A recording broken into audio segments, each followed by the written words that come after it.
sponsored by PBR. You gotta get the sponsorship somehow. Joe's with us, finally. Hell Joe yeah. in the truck stop. Well, not and the truck stop. We should probably start over.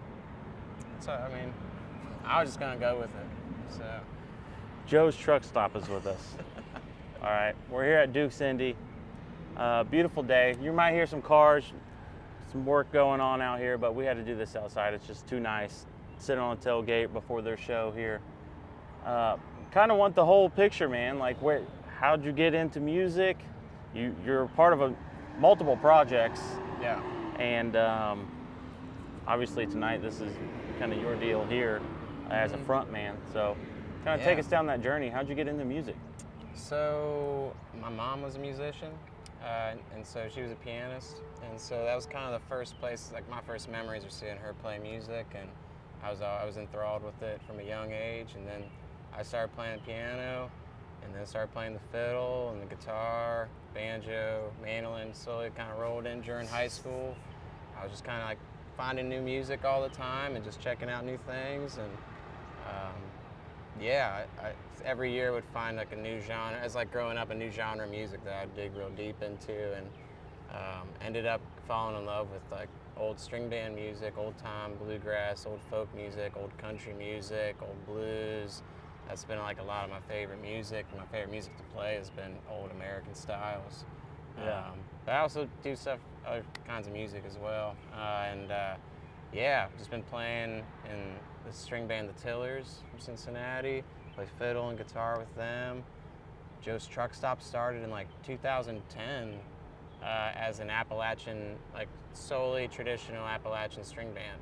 We didn't play originals. It was fronted by two ladies, and I played mandolin and fiddle, and I was just the namesake of the band. And when everyone moved out of the town we were living in, I got left with the band, you know, and people, I didn't think anything was gonna happen with them. People would be like, so what's up with Joe's Truck Stop? Because they just thought it was my band. And I never thought of it that way. And then I was like, shit, can I cuss? Yeah, you can say whatever you want. Shit. Fuck. Bleep, bleep, bleep. I was like, I gotta learn how to play guitar better and back myself up and get to be a better singer and start writing my own songs. And I just kind of like started refiguring things out and how I could play, because we'd already been doing small tours, we'd been playing festivals, we were already playing shows, and so we kind of had a system built for how we did that. And so then I wanted to start writing my own stuff and start fronting the project. So I kind of had to relearn how I could go about doing that, and kind of relearn like what kind of gigs were in my, that I could get, while still like having the traditional stuff be a big part of what I did. Because when I started, I didn't have enough originals to take up enough time. So it was like, now it's like, I can do a good chunk of hours of originals, I don't do as much of the traditional stuff, but we try and toss in some interesting covers, and traditional things too, so. Yeah.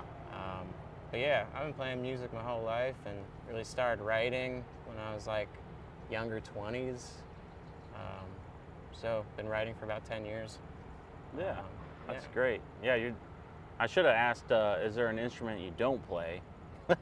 Because it's like Saxophone. you can, anything you put your hands, you'll figure it out. Horns and shit like that. The horn section isn't really. I ain't got it, yeah. But you might have to travel down to New Orleans and find somebody to give just you go live and bust down there for a while. I'd pick it up for sure. Yeah. Yeah. So I've been a fan of the Tillers for, I don't know, 12 years, a long time. Yeah. So I love what you do there. The whole thing's great. You guys were here not that long ago, and I think it was a sold-out show, wasn't it? I think it was. Is that, or pretty damn close too? No, yeah, it was a packed house. Yeah, that was great. So what, you've been through a lot of transitions and changes with Joe's Truck Stop. What's your plans and your future look like, as far as your goals go? You trying to do another record? I know you have one recently here that I love, by the way. It's definitely more grassy. Yeah. It's great, yeah. And shout out to whoever did the Winter Waltz music video down at Southgate. I love that video. Yeah, I keep sending that to my friends, like, you gotta check this out. By Nick Schultz, Illico Media. It's fucking badass, man. We got some more stuff coming. Good. Some exciting stuff, actually, yeah. So that's one thing, actually, like, me and him are kind of collaborating on some different video projects. So we're gonna have some more of the live session stuff. We got like a pretty in-depth, like, I almost don't want to call it a music video. It's kind of turning into like a short film for one of the songs. For Gas Station Sushi, actually. Yeah. Yeah, and great killer tune, by the way. Thank you. And so, yeah, I've been kind of like forming a new like kind of regular band. I've kind of had revolving members for a bit, so I'm putting together kind of a more stable thing. And working on new songs. Yeah, I mean, I just kind of want to keep building like what I'm like. You know, I want to keep getting better at what I'm doing, and I want to keep finding more ways for my messaging to be greater and have more layers and have more opportunity for people to like listen to it and think something new, learn something new. You know, feel a way about it that maybe they can come away from it with bettering their own lives or finding ways to live their life in a way that suits them better, you know, just by like picking up on the messaging and like, yeah. So I feel like Yonderings as an album has a lot more like layers of meaning and messages than some of my previous stuff where I hadn't really developed that style yet of like in my writing, you know, and in my conceptualization. So I kind of want to keep really building on that and like, I like having just these kinds of worldly messages that, you know, one of the kind of things I try to do with the last record, and so maybe I don't totally know my strategy for the next record, but the last one I really want to take like these like common ideas and tropes of songwriting and styles and really kind of add new meaning to them or subvert them a little bit, and like. And that's kind of like something that I feel really good about with Yonderings. And so I want to kind of keep building on that idea where, you know, finding a lot of meaning in like the nuances in life, you know, right. Things that people can relate to, but they got to take a moment to think about it. Yeah. You know, and that's all right. Not everyone wants to think about it. Some people just want to groove, and I got music for that too. You know what I mean? So I got the groove stuff, but I also like, it's important to me to try and write something that, you know, music was such an important part of my life. I'd probably be a piece of shit without music in my life. I don't know what I'd be doing if I'd be here, but like I've been able to grow and learn so much through music and music history and music culture, and I just kind of want to be able to be a conduit for others to also have that experience, you know. So it's like, it's kind of heavy, but the effect music's had on me has been very heavy, and so I feel like it's a burden, it's a job that I'm about. I'm down for it, you know. Yeah. The power of music is, you know, some people just, you know, whatever, put it on, turn your radio on in the car, and it's just music, no big deal to them. But some people, like, you live, breathe it. It's part of your life. Like, it gets you through times or whatever. Yeah. Like, the power of music can, like, I don't know, it's corny as hell, but like, it really could change the world. Like, I mean, it's amazing. Changed me, you know. Yeah. So I definitely believe that. I mean, there's a lot of people that never cared about music, and they're in their 40s or their 50s or 60s or 70s, and they go to one show, and then they're like, whoa, there's like a community of people here that support this and like this, and they're like, because I like it too, but I didn't know, you know, people start to realize like there's so much more to find in that space, you know, once you start getting in, like, you start checking out new bands, you start going to local venues, you start meeting people, and you start seeing people that you see at other shows that you've already seen. You start to become, you make friends that way, you know, and you have kind of this goal, this greater communal goal for something bigger and better than ourselves, you know, in that moment. It's like, you know, we can keep getting together, we can keep building this, we can keep making a space for other people to come and feel good in the same way that we do. And I know so many people that got into music and got into like really like digging into music or going to live shows in their communities, traveling to festivals like in their older years, you know. Like, I've been blessed to like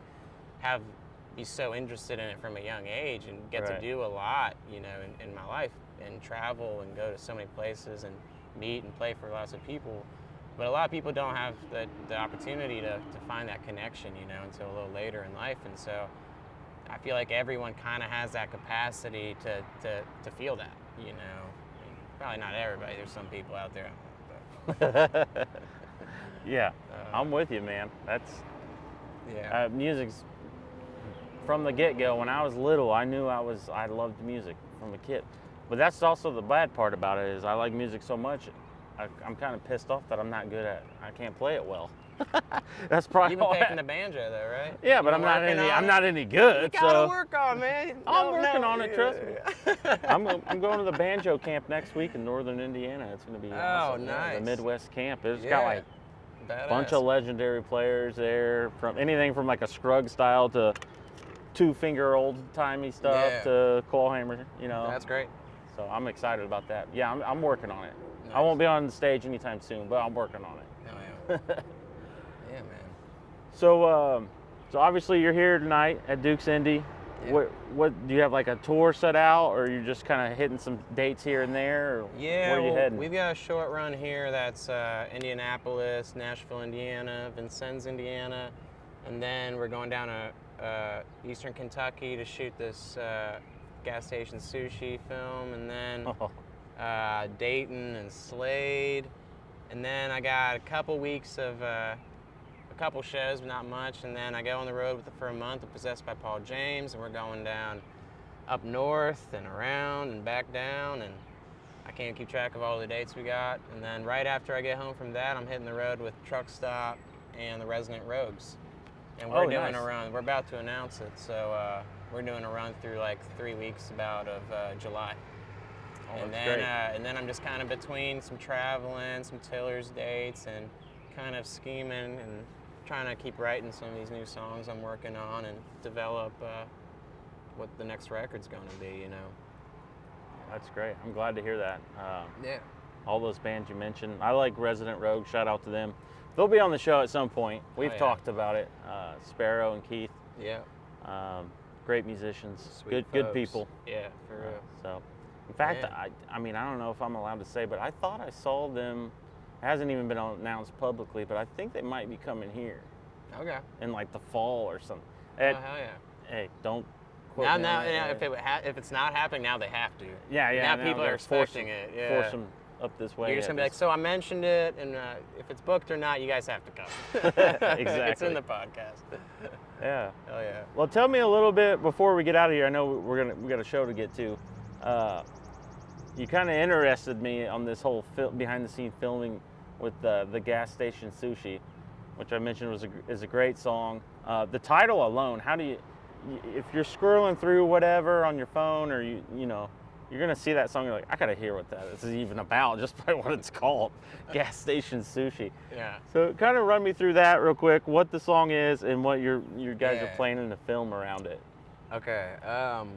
So I wrote the song. I was on the road with the Tillers a few years ago, just before the pandemic, and it was we were in the middle of nowhere, Illinois. We just played a show, and I was starving for some snacks, and we pulled over in the middle of nowhere at this gas station, and I was walking through the aisles, doing a little muffin gazing, check the baked goods, check the fucking the chips, you know. I know what I'm gonna get, you know, but I still gotta look around.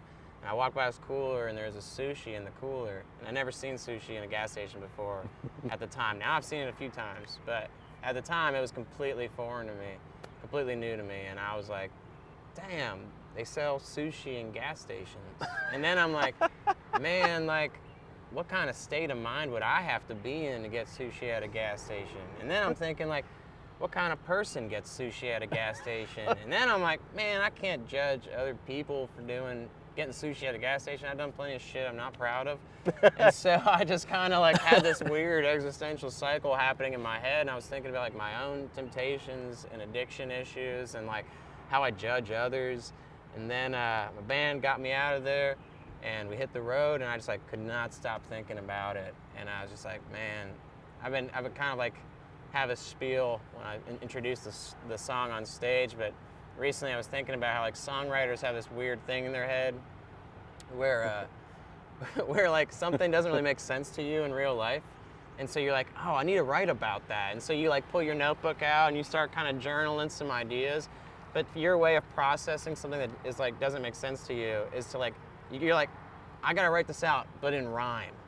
Like, I need to make this make sense for me, so I'm gonna write this in rhyme, which is not like a simpler way to process something that doesn't make sense to you. But it's something weird, fucked up in songwriters' brains that we just kind of do that. And so, I wrote that song kind of like, it didn't take a long time. It was just kind of like, as soon as the concept came to me pretty quickly, I was just like, you're hooked. Yeah, and it was like, you know, it's funny, I feel kind of like cursed and blessed by it, because I definitely think it's like my life kind of feels like a dark comedy sometimes, and I feel like that's kind of what that song is, because it's pretty heavy, but then there's like the levity of gas station sushi being like the tag and the hook and the chorus. And so it's a weird one, because sometimes I'm like, you know, people have been like, man, that song makes me cry every time, and then other people are like, that's the funniest song you've ever written. And so I don't really like know how that dark comedy, like you said. You know, it's a funny thing for me, because sometimes I'm like, man, I hope people don't think I just write goofy shit, you know, because it's like, even if I get real serious, there might be something goofy in there.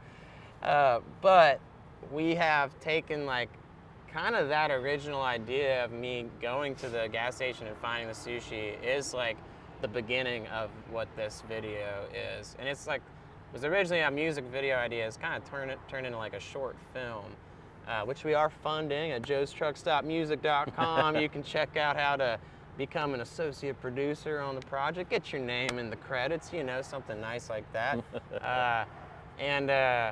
So it's gonna be me and my band. We're gonna be shooting a really beautiful spot in Eastern Kentucky. We have an amazing gas station that's gonna be a part of the shoot. Man, I'm excited. I'm excited just hearing about it. I can't wait. You know, I can't give too much away, because it's like, it really takes a turn. Yeah. Okay. But, okay. You know, honestly, like, it feels like the perfect kind of like mixture of like the origin story, but also kind of like a new sort of narrative to go along with it. It's kind of, it's heavy, but gas station sushi, man. All right. It's not for the faint of heart. It's not. No. Well, we should probably head back in this honky tonk here. Yeah, man. Where should people check you out at? You mentioned a website. Yeah, man. Of course, all the social media pages. joestruckstopmusic.com. I am on Instagram, Joe's Truck Stop, in some way or another, and my shit got hacked in like January, so I'm not back on Facebook yet, but there's this guy at Meta, Sean, I need you to come through, man. I need you to come through, get me that Facebook page back, man. So hopefully that happens, and I can keep using that and, you know, promoting that space. But Facebook, Instagram, I can give you my address, number, you know. Social security card. What else? All right, man. Hey, it's been great. Justin. Thank you for being on it. Man. It's great. Yeah, I support awesome. you and your music and everything that's going on. So Yeah, man. Thank you, Thanks for brother. being Likewise. on. It's awesome. let's go to the show. Fuck yeah.